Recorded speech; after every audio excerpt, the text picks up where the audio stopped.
Infrastructure is one of the working forces of any economy, and as we know, inadequate infrastructure has been one of the major causes of poverty in Nigeria. A country develops by investing in infrastructure.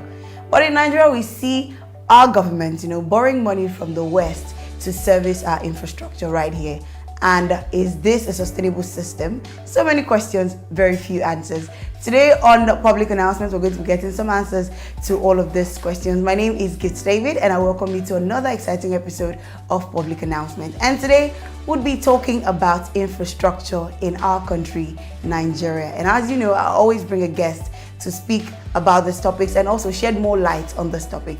But that is going to happen right after this break. I'll be right back. Ara, it's Made Kuti. And I just want to inform all of you and to say, vote, not fight. Election will be war. Come out and vote. It's your right, it's your responsibility. Because that's the single most important thing you can do to affect the outcomes. Don't stay at home. Make sure you come out and make sure you vote. This time, we need to do it and do it right. It is your civic responsibility to choose your leaders. Vote. Vote. Vote. Not fight. Because election will be war. The level and quality of Nigeria's infrastructure is poor. The country is at 132 out of 137 countries in the 2018 Global Competitive Index. The government informed the masses of the need to borrow to invest in infrastructure, increase revenue generation by increasing tax bases. Nigeria has a debt burden of about 66.61 trillion naira. The country's debt rose by 30.72 trillion between July 2015 to June 2022. The major infrastructures the government spends on are roads and power. The road system was started by the British in the 1900s under colonial rule. 2 truck roads running from Lagos and Port Harcourt to Kano were built. Other roads were built within the north, south and east for easy transportation of goods from the interior to the coast for exports. After independence in 1960, expansion of the road system to link state capitals and large towns were made. Most of the roads are in despair. The government keeps making unending repairs on these roads. Is the government spending on infrastructure moving the country? Welcome back to Public Announcements. For those of you who just joined in, you are welcome. My name is HIPTV, and today we'll be talking about a very crucial topic that affects you and I and the entire economy of Nigeria and also the government.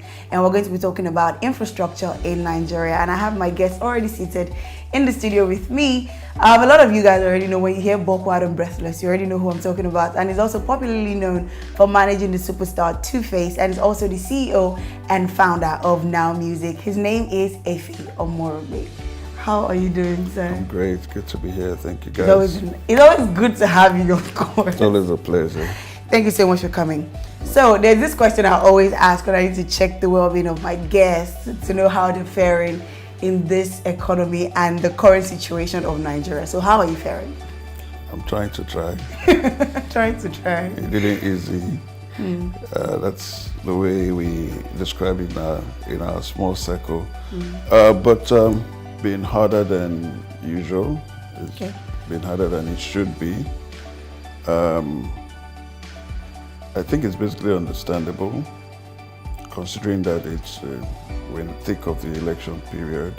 The focus is a lot more on politics than governance. Businesses, investors, everybody is anticipating the future, the near future, and activities are a little bit slow because you don't want to overcommit, you don't want to make the wrong moves. So hopefully it'll get better in a bit, but for now it's tougher than usual. Okay, but you're doing fine. You're trying to try. Yeah. Okay.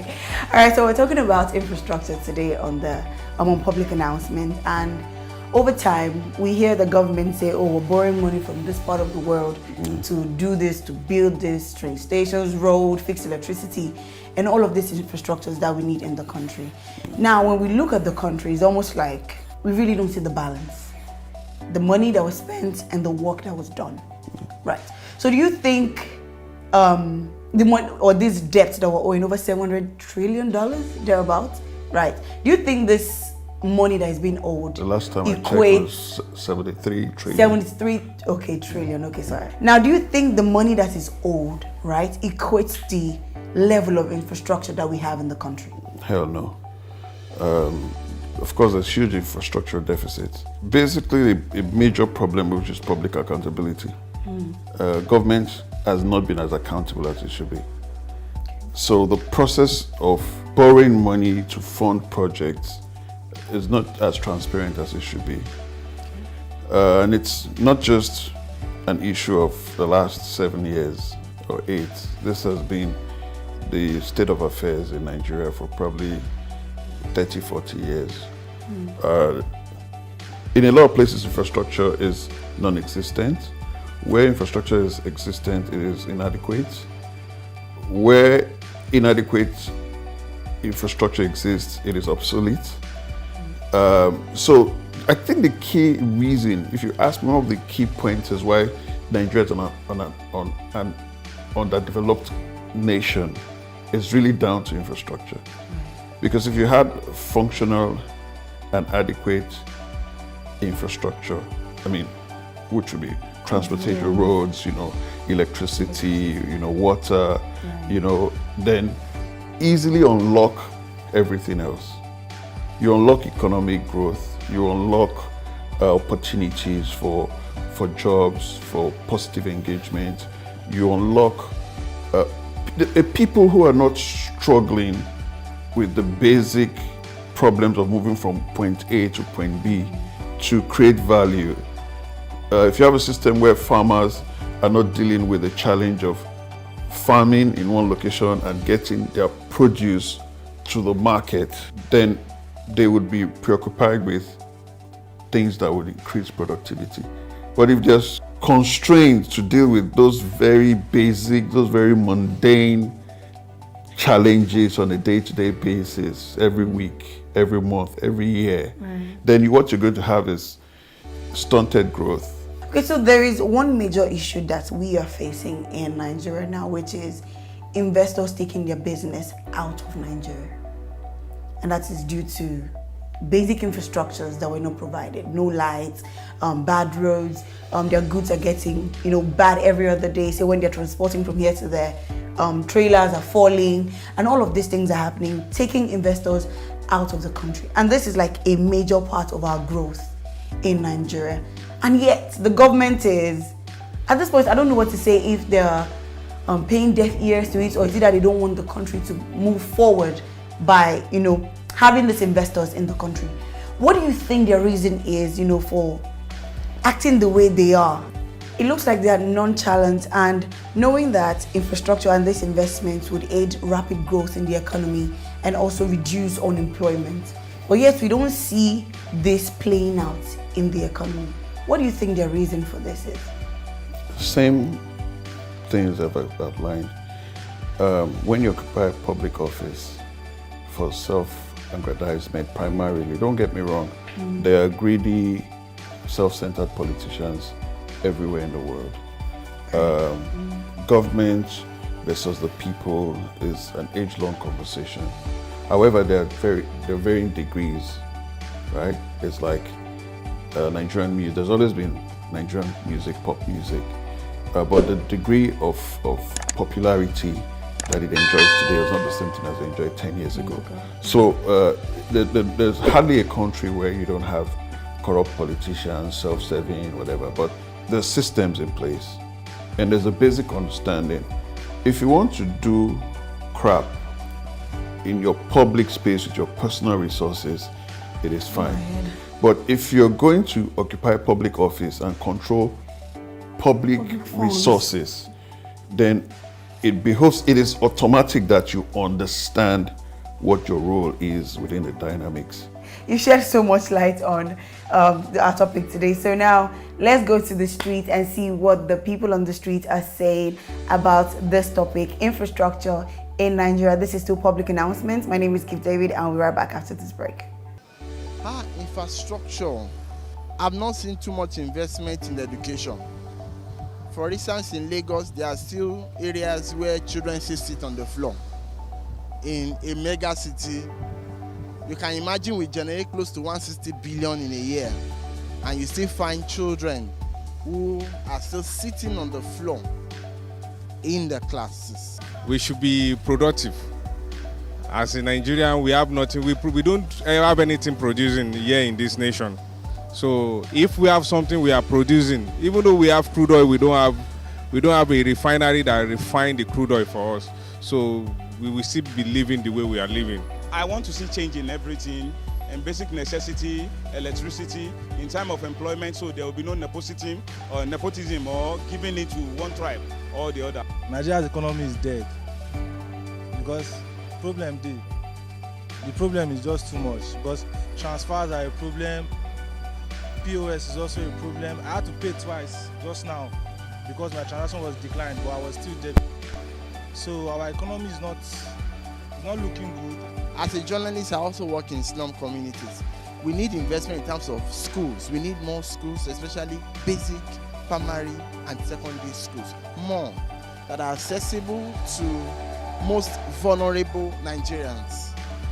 The way it's being structured, you find a lot of schools in the city, but in rural communities, you don't find enough of them. And for me, it's a challenge. Health-wise, yes, I think the Lagos State is trying, the federal government is also trying, but they can do more by building more primary healthcare centers that runs 24 hours. The street has a lot to say about the current state of Nigeria's infrastructure, and I really do hope that we'll get it right in the nearest future. So if you're just joining us, this is Public Announcement, and we are having the conversation on this topic, infrastructure in Nigeria. And I have with me in the studio Ife Omorogbe, who has shared some very interesting insights on today's topic. So you missed a lot on that one. But I'm going to ask you this one question.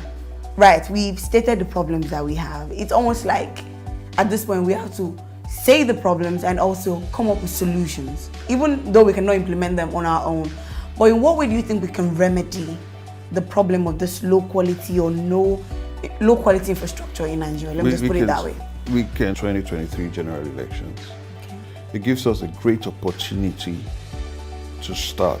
I'm under no illusion that any political party or any candidate with a wave of a magic wand can and everything reset everything. Right. But permit me to say this in pidgin because it doesn't have an effective equivalent in English. People say that when person wake up in the morning, right? Okay. So we need to wake up first and start our morning. Now, you can't say because you're on the wrong path, you've been on the wrong path for 50 years, then you should just continue being on that wrong path. At whenever point you realize that you're on the wrong path, you try to retrace your step and get on the right path. So we need to take the first step. As a people, we need to understand that elections have consequences. Of course. We need to understand that whether we are, even when we are perfect candidates, even when they do not win an election, coming out to vote sends the clearest signal as to what the people want, where they are mentally. All right, thank you very much for sharing that insight on this topic. So now the last question we always ask everyone who comes on Public Announcement is, what do you want? We've stated our problems. We try to insert different solutions to these problems. We've, tried to blame, speak up in different ways, right? So now, what do you want from Nigeria? What do you want to see Nigeria become after the election? I want to say a Nigeria that works. I want to live in a country where I do not have to get anxious about basic things. I do not have to fast and pray about stuff that is totally rational, that can be fixed or delivered by just a system, putting in place a system that works. I don't want to get spiritual about being able to get to my location or have a kid get into a school or get a job or healthcare. I don't want to pull God into mundane day-to-day activities. Because of the system failure, Nigerians are very, very, very religious, right? Because we really can't take anything for granted that, okay, if I get to so-and-so place, it will work. We're doing Naira redesign. And to get the new notes, it's probably harder to get a Grammy nomination than to get, the new notes. So you're asking yourself, from what planet, from what metaverse, that how do you sort these things out? So I want a Nigeria that works. When we run a country where there's no reward for good and there's no punishment for evil, it's hard to sit young people down and tell them, don't do the wrong things, don't do Yahoo, because when they look around, the people that are flourishing are doing all the wrong things. Right. Okay, thank you very much for sharing all of that. And thank you so much for coming on the show. I mean, it's been such a blessing. I mean, having you here with everything that you shared. I'm sure the viewers at home have also learned one or two things. Now, it's not just the government who's going to do, it's not just you and I. Everybody needs to be involved at every level. You need to know everybody in your local government, the ones in the House of Assembly, and also at the senatorial level as well. Those that is easy for you to hold on to and hold accountable for anything that is going wrong in your community. This is that point where we get to wrap it up on public announcement today. I hope you guys have learned one or two things on today's topic. My name remains Gift David, and as you've seen, we have Mr. Omorogbe in the studio, and he has shared so much. So I'll see you guys on the next episode of Public Announcement. For now, have a beautiful day. Go out there, get your PVCs. Not just getting your PVC, but also voting the right leaders. I'll see you some other time.